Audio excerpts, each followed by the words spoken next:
Hey, yo, viewers, George here to do another talking impressionable thing about where we talk about stuff. And of course, I'm talking about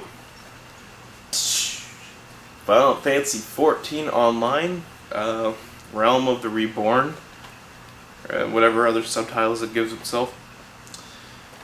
Fun fact, I'm not big into MMOs. But I am willing to always give MMOs a try. MMOs a try because I really do like RPGs. I like a certain kind of RPG, but that's beside the point. But another fun fact is I really like the Final Fantasy series. Obviously, I have some of my dislikes, and of course I have some of my favorites, and of course I prefer the spin-offs a bit more. But I like the Final Fantasy series enough that I decided to try the MMOs. I did try the first one, which was 11. Yes, it was 11. And it was okay.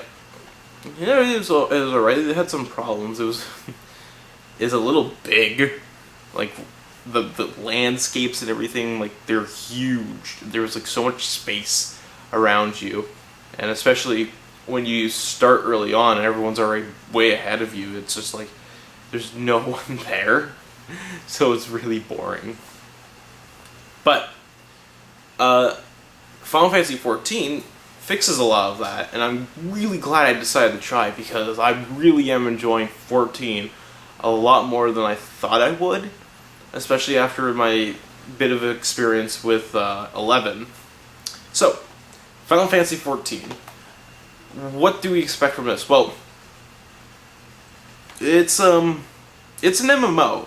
I don't know how much more I can detail that. You create your character, then you create like what kind of class you want them to be a part of. You know, like you got warriors, lances, mages, archeries, whatnot, and then you choose some other little things just to sort of personalize your character. You know, that gives them some starting stats. And then you get thrown into the world a little bit. There is a bit of a story, of course, but then you get thrown into the world and you go around, you do quests, you level up, you do more quests, you beat monsters up, you wander the lands, you can really do anything. I mean, like, it starts you off in this, like, area, but for the most part, you are free to just go off and get yourself killed by, like, creatures that are like levels way bigger than you are. So I think the biggest thing, why do I have this playing? It's distracting me. The biggest thing to talk about is the differences between 11 and 14. One of the biggest differences I noticed right off the bat is that areas are not huge and humongous. Like, the town that I started in 11 was huge and humongous, and like there's way too much space around, so you're just like wandering around in this open town, and for the most part NPCs are populating the place more than the players are in most cases. So it felt like there was a huge big waste of space. Now in 14 things are smaller and a little more condensed, so it doesn't feel like everything's like spread apart. I love that. Problem though, of course there's a problem with it, and I don't know if I should contribute to just the way they've laid out things, or if there's just something else I should be complaining about. But it's very easy to sort of get a little bit lost. I mean, you do have a map and whatnot, and even sometimes with that you can get a little bit lost, and the screen gets really cluttered with windows when you have a bunch of shit open.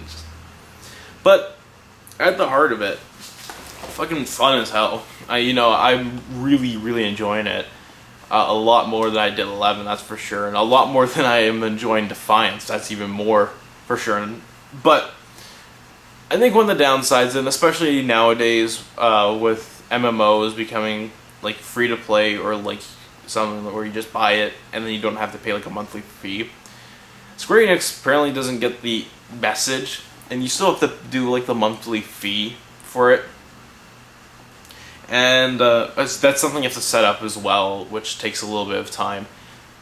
Because you have to set up through like a Square Enix account, and you have to manage it a little bit.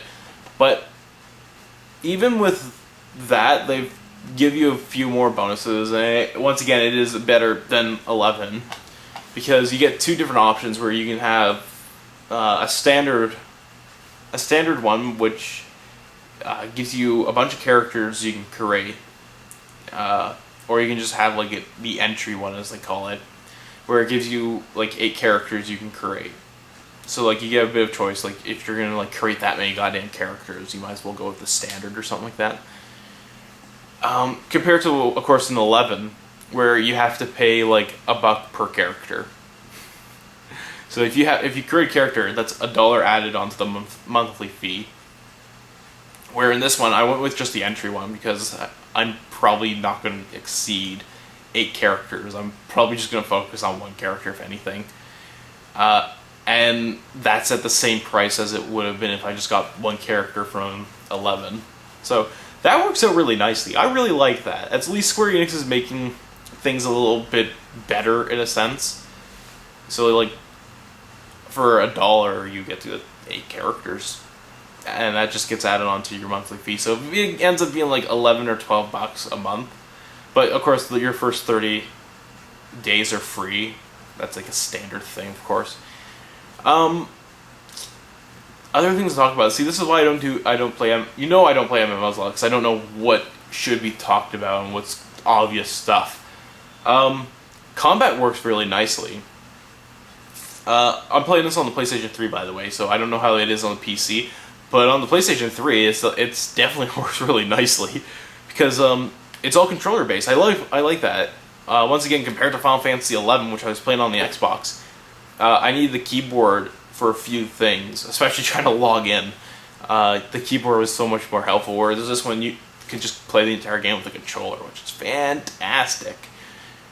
And they map everything to make it really nice and easy for the controller. So like you can hold down like the shoulder buttons to bring up like your quick menu, so you can like use spells or like the auto attack or teleporting or like sprintings or something like that. So like that's all there.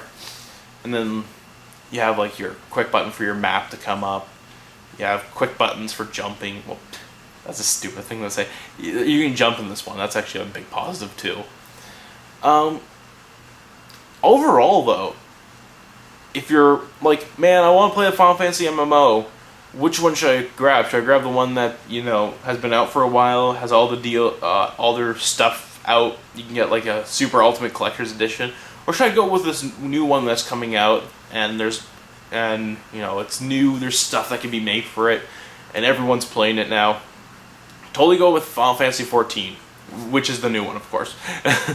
Because it is a lot better compared to 11, and it's a lot more fun. And of course, since if you get like around within the first couple of months, you're not going to be left behind like you would be if you went to jump into like Final Fantasy 11. Only problem at the moment though is, of course, the servers are constantly getting filled. So like, you know, you have to be.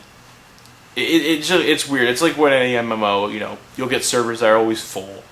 So that's the only problem, and it's not a huge problem either. And I don't know what else I need to really say. Beyond, definitely grab Final Fantasy XIV. It's a lot of fun. I would highly recommend it. And you know, I don't play MMOs, and this is probably the only MMO beyond Final Fantasy XI that I've played where I'm more than happy to be paying for the monthly fee. But with that said, I wouldn't mind not having a monthly fee. So, you know, like what anyone would say. So it's really fun. Definitely grab it. And until next time, keep on gaming.